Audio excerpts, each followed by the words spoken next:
Excelentíssima Senhora Presidente da Assembleia Municipal, Excelentíssimo Senhor Presidente da Câmara, Excelentíssimos Senhores Vereadores, Excelentíssimos Colegas Deputados Municipais, Excelentíssimos Senhores Funcionários, Público Presente, Comunicação Social, boa tarde. Encontramos-nos aqui hoje, perante esta augusta Assembleia, para fazer um balanço e avaliar a gestão do Dr. António Costa e do seu Executivo, ou seja, falarmos sobre o estado da cidade. O estado da cidade? Basta olharmos para ela, senhores, e resume-se numa palavra: vergonha. Não existe praticamente nenhuma rua em Lisboa, nenhuma, que não tenha um prédio por reabilitar ou pintar, uma calçada com buracos, lixo ou sujidade. Nem sequer as mais nobres vias, que deveriam servir de cartão postal da cidade. A Avenida da Liberdade é um caso paradigmático deste Executivo. A preocupação pelo verniz. Pintam-se bancos, quando partes da calçada estão sem pedras, cheios de buracos, prédios devolutos em mau estado e uma imundície sem par. Uns quiosques como manobra de diversão? Talvez, mas não foi para pintarem os bancos de amarelo e colocarem DJs nos quiosques que os munícipes votaram em vós. Os grandes cartazes a dizer que iria arrumar-se a casa visavam arrumar-se a casa de quem? É oportuno perguntar. Porque as dos lisboetas não foram de certeza. Essas estão cada vez mais degradadas. Em todo o lado, grafites, ruínas, prédios devolutos, que deveriam ser uma prioridade a combater, mas não é. A desertificação da cidade de Lisboa é um problema cada vez mais real e assustador, e isto deve-se unicamente à má gestão deste Executivo. O problema do urbanismo e da reabilitação urbana será, porventura, o mais preocupante da cidade. Neste momento, estamos a discutir um número infindável de planos de pormenor que condicionarão as gerações vindouras a viver em selvas de pedra e no campo da reabilitação urbana muito pouco ou nada se tem feito e é importante desenvolver com mais rapidez estratégias neste campo. Não estamos a chamar população jovem para a cidade. Antes, pelo contrário, a cidade está a ficar sem habitantes e tem uma população cada vez mais envelhecida. E saliente-se, não é criando mais um imposto municipal que vai fazer com que esta situação venha a ser reversível. A população a entrar em Lisboa para trabalhar é cada vez maior, sendo cada vez menor a população a habitar nela. Aguardamos a proposta da vereadora Helena Roseta sobre a criação de rendas a jovens. A situação assume contornos de veras preocupantes, sobretudo nas zonas mais antigas de Lisboa, como a zona da Baixa Pombalina e os bairros históricos. Um pequeno à parte, já que o ilustre deputado Dr. Miguel Coelho veio pejado de adereços, como disse o senhor deputado do PSD, pergunto-me se não pode trazer também as imagens da Igreja de São Julião, que é um verdadeiro atentado ao património mundial.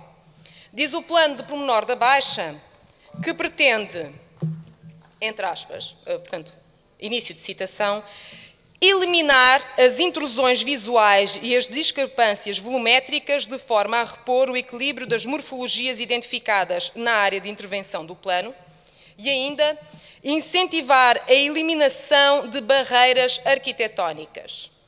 Mas é exatamente o contrário o que acontece com aquele mono que estão a construir na Igreja de São Julião, mesmo ao lado da Câmara Municipal de Lisboa. É extraordinário. Betão em cima de um telhado que tapa a torre cineira e o óculo da zona do Coro Alto, mas onde é que já se viu isso? Nem Viollet-le-Duc, nos seus piores momentos no século XIX, atentou ao património desta maneira. Permitem que isso se faça porquê? Não queremos acreditar que seja pelo nome do arquiteto que assina o projeto ou porque o encomendador da obra é o Banco de Portugal. E se para outros portugueses não tão ilustres deixar-se-á também cometer uma atrocidade dessas num prédio de uma zona classificada, por este andar a cidade vai ficar irreconhecível. E a muralha medieval que foi lá encontrada? O que será feito dela? E onde estão os outros vestígios arqueológicos? Ou resumem-se a um pedaço de muralha do templo de Dom Dinis? E não basta dizer que foi um projeto aprovado em reunião de Câmara. A questão não é tanto ter sido aprovado o projeto, mas como é que tiveram coragem em apresentá-lo, quando o mesmo vai contra algumas das próprias diretrizes que querem aplicadas no plano de pormenor da Baixa. Serão avaliações próprias de 2 pesos e 2 medidas? Isto é, senhores, má gestão do património edificado da cidade. Mas talvez o senhor Presidente não tenha bem a noção disso, já que saiu do edifício da Câmara para passar ao Intendente. Outro exemplo indigno é o da Praça do Comércio. Não só o Torreão Poente afundou com as obras do metro do Terreiro do Paço, como piorou com as obras de reorganização da praça que este Executivo foi responsável e que provocaram também rachaduras nas abóbadas da Galeria Poente, que ficaram ainda mais visíveis com o consequente afundar do Torreão. E se duvidam, é muito simples. Basta colocarem-se junto aos restaurantes no pátio da Galé e olhar em frente, pois o desnível é tão grande que é evidente a olho nu. Aproveitem também para olharem para cima, porque as rachaduras estão cada vez maiores e poderão pôr em risco, no futuro, não só a área comercial e de restauração, como e principalmente o património que aquela estrutura representa e que é a nossa maior preocupação. Lisboa não é Amsterdão. Para que criar tantas ciclovias e gastar tanto dinheiro na construção das mesmas? Não é assim que vamos reduzir o trânsito na cidade. Essas ciclovias não são utilizadas para a população vir trabalhar e percorrer a cidade de bicicleta, como uma alternativa aos transportes públicos.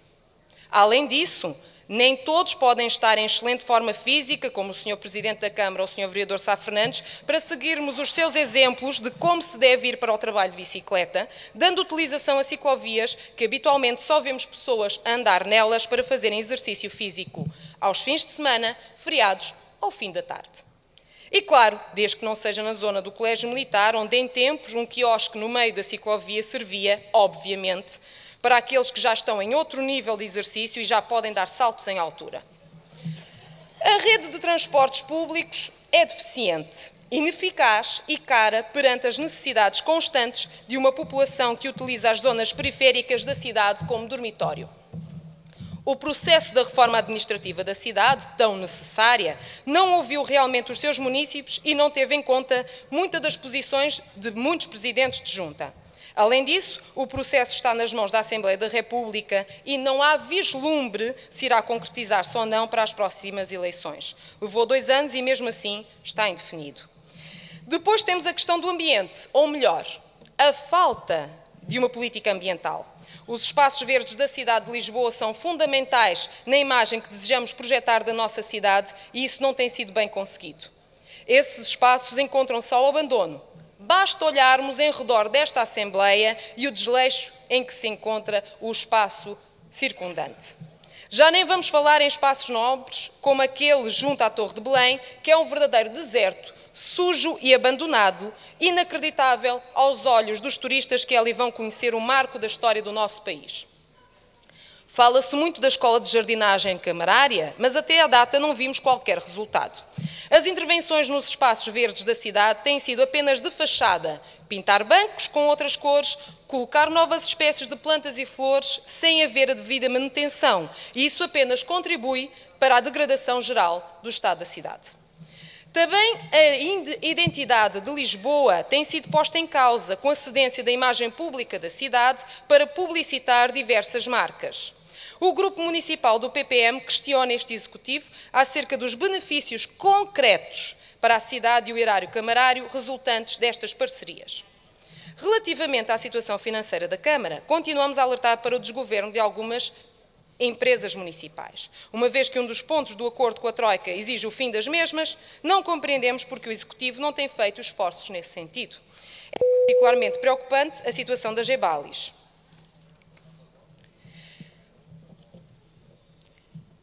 Bom, muito teria eu ainda por dizer, mas, visto já ter ultrapassado o tempo, obrigada pelo aviso, apenas quero deixar uma reflexão. A impressão que nos deixa é que, de facto, às vezes, perguntamos se a falta de atenção ao património edificado e à memória da cidade se deve ao facto de estarmos no Executivo republicano.